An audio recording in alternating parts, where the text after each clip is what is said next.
साउजी लमसुङको सबभन्दा पहिला गाडी चलाउने उहाँ गुर्जा भन्ने नाम लेखेको गाडी उहाँ हाम्रो है हामीले गुर्जा असार प्रसार गर्ने उहाँ हुनुहुन्छ पहिला अहिले गुर्जाको दुईवटा गाडीहरू छन् उहाँको साथीहरू हाम्रो साथीहरू हुन् साउजी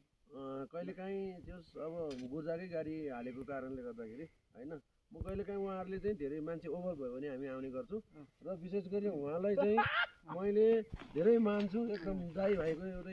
एउटा भाइचारा जस्तो एउटा सम्बन्ध छ हाम्रो होइन सरी उहाँले सम्झिनुहुन्छ उहाँलाई पनि मैले रिस्पेक्ट गर्छु र आज चाहिँ हामी यो हिउँको देउरालीसम्म जस्तै गुर्जा यहाँबाट पारि प्रत्यक्ष देख्न सकिन्छ र यहाँ चाहिँ योभन्दा चाहिँ हिउँ धेरै रहेछ त्यो कारणले हामी थोरै हिउँमा चाहिँ रमाइरहेका छौँ ल तपाईँहरू चाहिँ यहाँबाट चाहिँ तपाईँको यात्रा सफल होस् है तपाईँ गाउँमा जानु होला दाजु ल